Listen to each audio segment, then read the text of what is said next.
Hello, what's up Tojagis? Great Wall Motor resmi berjualan di Indonesia semenjak BCA Expo Versary 2024 kemarin.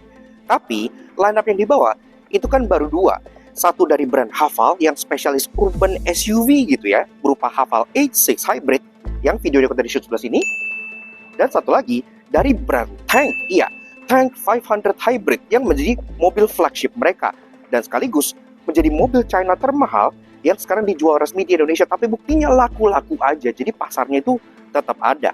Sekaligus, kalau bicara Great Wall Motor, mereka punya banyak banget lineup yang sekarang memang belum dimasukkan ke Indonesia, tapi potensial banget. Salah satunya menurut kita adalah mobil yang satu ini, ini adalah Haval Raptor, sebuah SUV plug-in hybrid yang gak hanya mesinnya perkasa, tapi juga secara desain harusnya disukain banget nih sama orang-orang Indonesia karena desainnya ini maco, sterek, dan gagah banget gitu ya.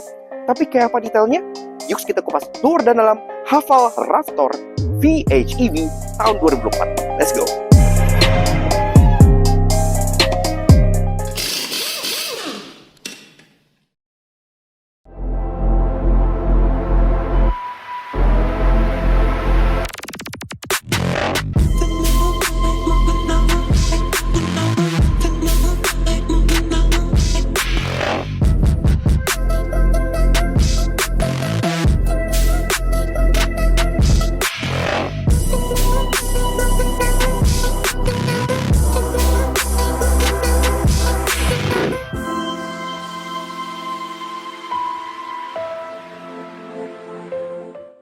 Gimana? Udah mulai hafal sama mobil-mobil dari brand Haval?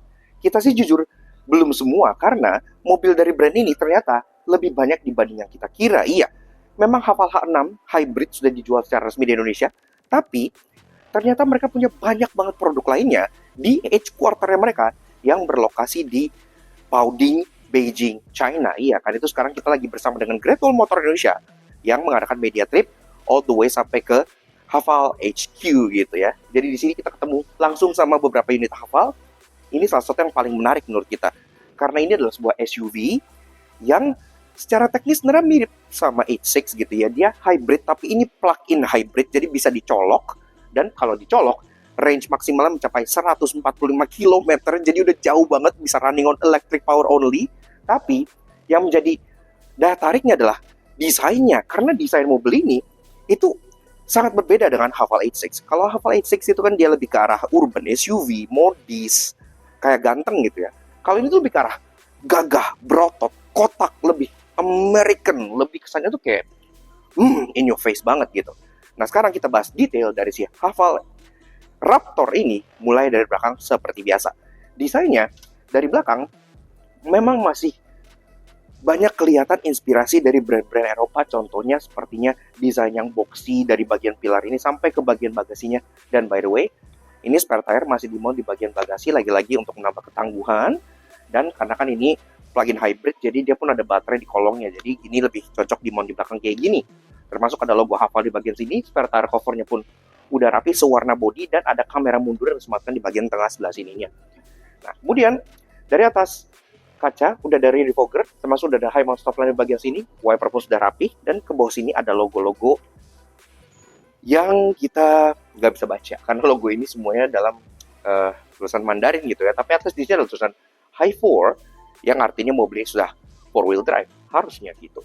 Termasuk bumper-bumper kelading-kelading plastik yang kesannya maco banget, termasuk di bagian sini pun ada scuff plate warna gunmetal yang lagi-lagi kesannya maco.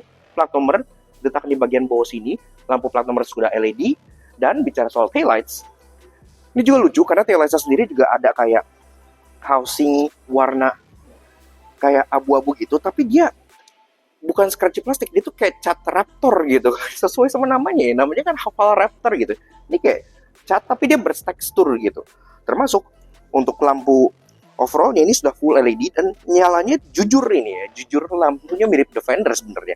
Jadi dia kayak dua buah ring LED seperti ini untuk lampu senja. Lampu rem dia akan menerang di tengah, seperti ini dia akan menerang juga. Untuk lampu rem, lampu sen, dan lampu mundur sudah LED semua, jadi udah cakep lah. Ke bagian samping kita bisa melihat siluet kotak-kotak boxy ala SUV off-roader seperti sebut saja Land Rover Defender ataupun contohnya Jeep Wrangler gitu ya. Auranya itu sterek dan kerasa strong banget. Dan untuk menegaskan kesan SUV, di atas pun masih dikasih roof rail yang two-tone, ada bagian plastiknya, ada bagian besinya warna silver, jadi beneran bisa kalian pakai buat ngangkut barang. Termasuk window line ini pun sudah dilapis semuanya dengan aksen piano black. Iya, sampai ke bagian pilar-pilar ini juga sudah piano black, jadi kesannya tuh premium, tidak terkesan murahan. Dan di bawah lagi, over fender sampai ke bagian rocker panel di bagian bawah sini semuanya warna scratchy plastik hitam, tapi ada aksen kayak underguard gitu di bagian bawah sini yang warna hitam juga, termasuk door handle. Ini pun grip type dan dia sewarna body, dia chunky banget gitu, kayak gede, dipegangnya tuh puas gitu. Dan ada aksen keyless entry di bagian sininya model sentuh, jadi udah canggih. Termasuk spion model pedestal, dia di mount tidak di mount di pilar, dia di mount di body, di belakang sedikit. Semua aksen di bagian spion sini yang di bawah sudah piano black, jadi udah premium. Spion sendiri udah electric track, auto retract, electric adjustment, dan juga ada lampu sen di sini, termasuk di bagian bawahnya. Ini pun sudah ada welcoming light dan juga ada kamera, karena kamera mobil ini sudah 360, dan di kacanya sudah ada blind spot warning juga. Oke juga ya. Lanjut ke bagian kaki-kaki. Nah, ini sendiri dia menggunakan pelek yang memang lebih kecil dibandingkan Haval H6. Kalau Haval H6 kan dia dipakai ring 19 inci. Kalau ini dia pakai ring 18. Kenapa? Karena untuk mendapat aura off-roader yang lebih serius, pastinya banyak harus tebel gitu ya. Nah, ini sendiri peleknya palang 5, single tone aja, warna gunmetal kayak gini, simple tapi berotot dan keker, logo Haval di tengah. Dan dia pakai ban Maxxis dengan ukuran 245/60 R18. Pengereman depan belakang udah full disc brake semua. Dan soal safety yang standar ABS, CBD, BA, traction control gitu udah ada semua pastinya. Dan soal ADAS pun dia sudah di-equip, jadi safety-nya tuh udah lengkap lah. Bahkan untuk keperluan off-road, teknologi kayak hill start assist, hill descent control gitu, dia sudah ada. Jadi udah bisa lah diajak ke tempat-tempat yang lebih mengerikan.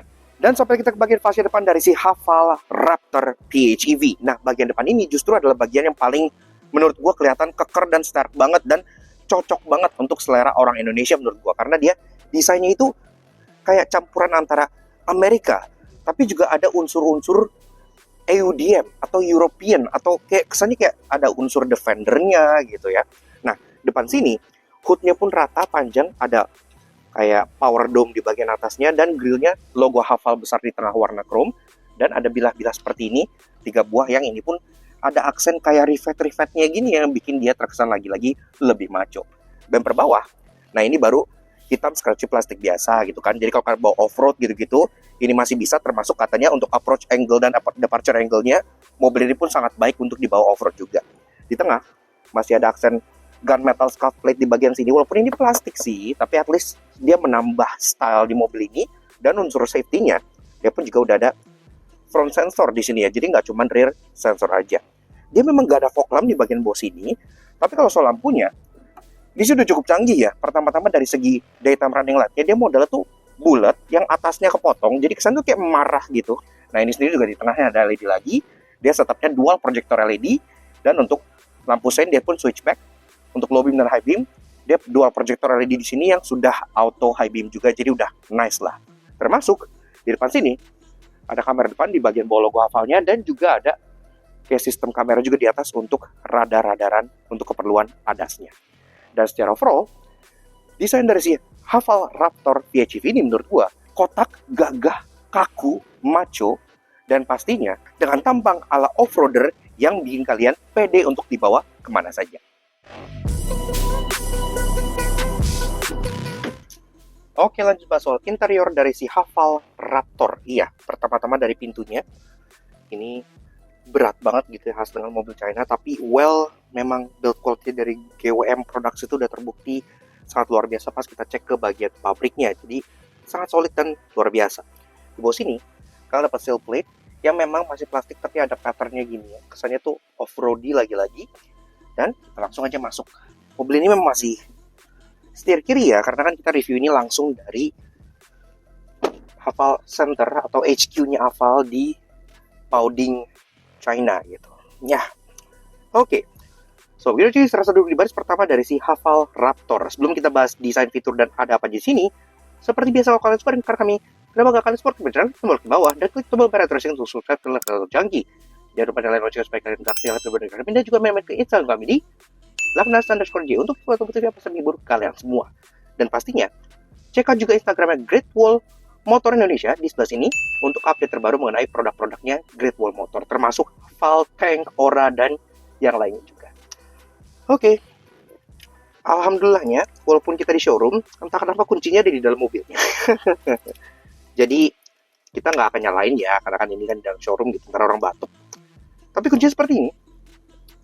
Udah lucu banget bentuknya gitu ya. Bentuknya asimetris, kayak teardrop shape gini, tapi belakangnya tuh ada garis-garis. Jadi kayak kesannya tuh kayak trademark atau kayak tire tread gitu ya. Jadi kayak lindesan ban gitu, yang lagi-lagi senada dengan tema off-roadnya. Ada logo Haval di bagian bawah kecil warna putih, dan di baliknya ada untuk tombol lock, buka bagasi belakang, untuk unlock, dan untuk panic button. Seperti itu.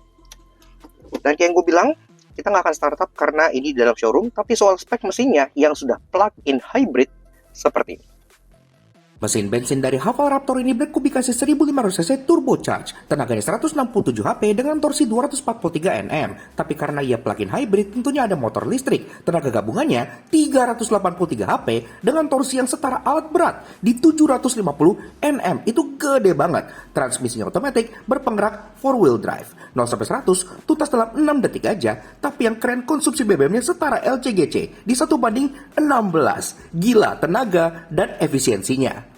Nah, sekarang lanjut ke interiornya. Build quality, materials. Memang produk Haval itu kan bukan premium range-nya dari Great Wall Motor. Dia lebih ke yang mass market-nya SUV gitu ya. Makanya dari atas ini sebenarnya masih hard plastik. Ini masih hard plastik, tapi ada beberapa bagian yang agak soft. Kayak contohnya ini di atas ini ada grab handle besar. Ini kayak rubberized material gitu, agak kayak karet. Dan yang gue suka, ini interiornya tuh senada banget sama eksteriornya. Jadi kalau Haval H6 itu kan interiornya tuh elegan gitu ya, kayak interior Jaguar gitu dengan aksen copper gitu ya.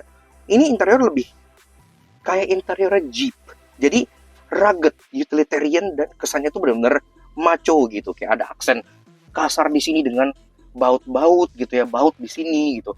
AC-nya pun dibikin vertikal gitu ya, kayak jet thruster. Dan bahkan di depan sini ada open storage yang juga berfungsi sebagai grab handle. Ini bisa kalian pegang nih, kalau mobil ini misalnya dibawa off-road, tapi ini bisa kalian pegang supaya nggak terguncang.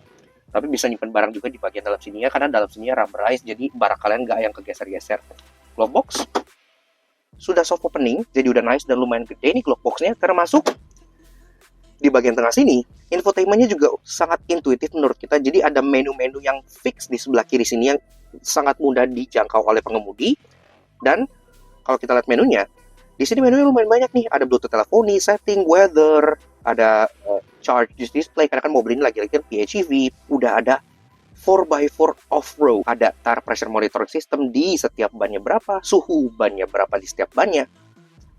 Angle dari kemiringan setir bannya pun bisa kalian lihat di sini, termasuk kalau di sini ada elevation gitu ya, kemiringan derajat mobil kanan kiri, kemiringan derajat mobil depan belakang, dan bahkan ada locking differential. Iya, jadi lucu loh, maksudnya lumayan gitu ya, beneran bisa kalian pakai off-road. Dan ini pun dia udah ada kamera 360, yang dimana kamera 360-nya juga ada 3D view-nya gitu ya, dan bahkan ada kayak sisa jarak ke belakang tuh berapa senti gitu-gitu, dia bisa tahu nih. Jadi kayak pinter banget gitu kan, kayak pintu mana kebuka tuh dia bisa tahu.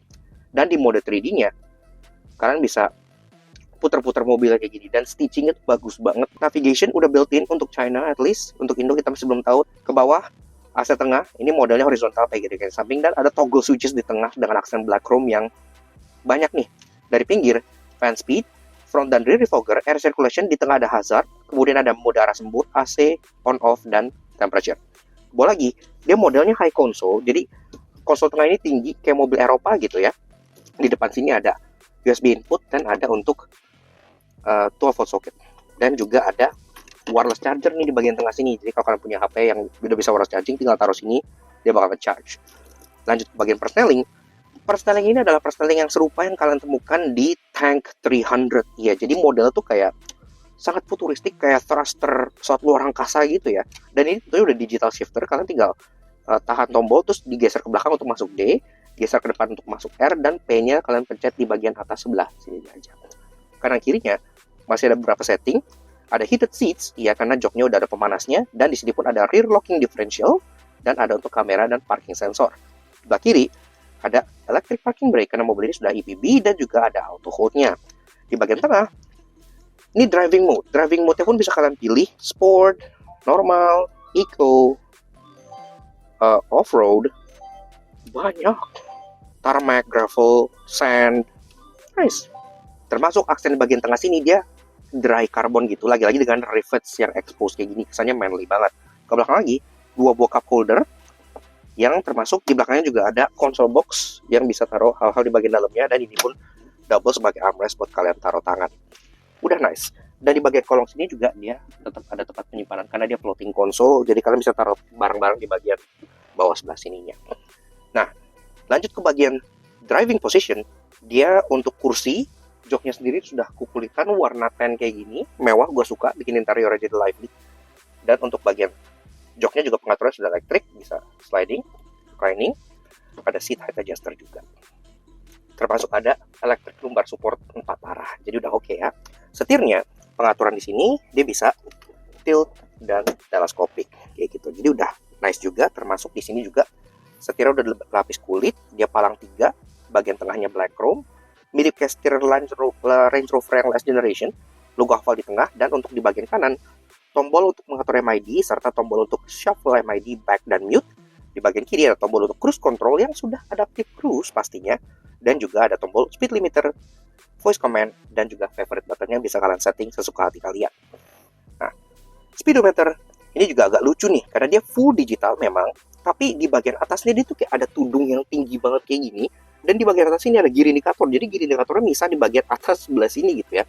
Sangat unik banget dilihatnya dari atas setirnya, bukan dari tengah sini. Pengaturan untuk head up display ya, karena mobil di sini udah head up display juga. Ke bagian door trim, ini pun door trimnya soft touch di bagian sini ya, tengah, dan bagian armrestnya. Bagian atas ini memang masih hard plastik, tapi kan lagi-lagi kamu bilang kelasnya hafal, still okay. Muka pintu dia warna black chrome, aksen di sini warna dry carbon, dan ada jahitan-jahitan di bagian tan sebelah sininya. Termasuk di bawahnya ada bottle holder dan door pocket, dan yang kita suka, ini interesting nih, ada bottle holder yang gede banget di bagian depan yang beneran bisa kalian pakai buat botol yang adventure, jadi gede di masing-masing pintu ada gitu ya. Jadi udah puas banget kalau taruh botol jegrek gitu kayak docking. Nice banget. Tutupnya pun sangat substansial. Ke atas kaca tengah memang belum auto dimming ya, dia masih di night view biasa kayak gini. Termasuk di atas ini pun ada overhead console yang nyimpen ada tempat buat taruh kacamata, lampu yang sudah LED tentunya, dan untuk mengontrol panoramic roof yang di bagian atas ini. Dan panoramic roof ini gede loh, sampai ke baris kedua dia pun tercover gitu ya. Dan yang keren, panoramic roofnya dia nggak fixed glass, jadi beneran bisa kalian buka. Kalau kalian bisa di sini, ini beneran bisa kalian buka kacanya. Tuh, jadi kalian bisa keluar dada-dada, dan mobil ini cocok buat dipakai untuk kampanye. Nice. Nah, kemudian di atas juga ada sun visor yang udah ada lampunya LED, udah ada kacanya, dan udah ada card holdernya. Oke, lanjut bahas baris kedua dari si Haval Raptor. Pintunya seberat yang depan. Terbukanya hampir lurus 90 derajat, jadi akses ke dalam cukup mudah. Ada sill plate plastik di sini, dan juga ada grab handle untuk bantu tarik badan kalian naik. Oke. Dan mobil ini tuh 5-seater ya, makanya baris keduanya tuh bisa dimaksimalkan, jadi terasa lumayan gede gitu. Nah, ini jok udah depan posisi mobil gue tinggi 170 cm. Gue masih dengan kaki 8 jari, headroom lebih dari 5 jari, jadi untuk tinggi orang Indonesia sama sekali nggak ada masalah. Jok di belakang sama kayak di depan, leather warna tan gini, cakep banget, bikin interior jadi mewah. Dan udah dapat 3 buah headrest yang adjustable di bagian belakang sini, termasuk di bagian tengah. Ini dia nggak ada humpnya gitu ya, jadi walaupun dia 4x4, tapi kalau kalian bagian duduk di tengah, kaki masih bisa napak dengan sangat nyaman sekali, nggak ada masalah sama sekali. Dapat headrest juga, jadi enak gitu ya. Tapi kalau kalian hanya berdua, kalian bisa turunin armrest di bagian tengah sini yang ngunci, nggak ngeplek, dan juga ada 2 buah cup holder di bagian tengah sini, termasuk ada isofix tethering point buat kalian taruh child seats. Penyimpanan 2 buah step pocket di bagian depan sini. Ada AC juga di bagian tengah yang dapat kanan dan kiri. Ada USB charging port 1 buah buat kalian nge-charge handphone kalian. Dan untuk bagian jok belakang sini, ini one step recline. Iya, jadi masih bisa direbahin ke belakang sedikit kayak gini, sehingga duduk di belakang jadi jauh lebih nyaman lagi. Door trim, ini memang yang belakang bagian atas hard plastik, tapi untuk bagian bawah sini dia sudah soft touch dengan aksen kekarbonan, dan juga ada bottle holder besar sama seperti di pintu di depannya. Dan bawahnya juga masih ada door pocket. Dan walaupun dia nggak premium sound, tapi tetap dapat tweeter di bagian belakang sini. Jadi total speakernya tuh ada 8 gitu ya, udah nice banget. Termasuk di atas panoramic, all the way sampai ke atas sini, ada lampu baca yang sudah LED kristal di bagian sini, dan grab handle yang sudah model read track. Safety juga Jumawa, airbag depan ada, airbag samping ada, airbag curtain sampai ke belakang sini juga ada. Jadi udah lengkap lah. Enak nih buat harian duduk belakang. Gak terlalu tegak, posisinya nyaman, dan karena dia monokok, pastinya buat harian juga pasti nyaman. Lanjut bahas soal bagasinya, dia modelnya side hinge door kayak gini, jadi mirip kayak Cube gue. Dan karena dia 5-seater, ini juga masih terasa sangat lega. Kalian mau taruh 2 koper large ini masih masuk, termasuk ini masih ada vault floor buat penyimpanan sedikit toolkit di bagian bawahnya. Masih ada open storage, dan ada hukukan di bagian pinggirnya. Dan tentunya, ini masih bisa direbahin ke bagian depan untuk menciptakan load bay yang rata. Sayangnya, udah waktunya jalan, jadi sekarang gue butuh cabut dulu dari sini. Nantikan 2 review lainnya dari mobil yang kita review di China bersama dengan Great Wall Motor Indonesia.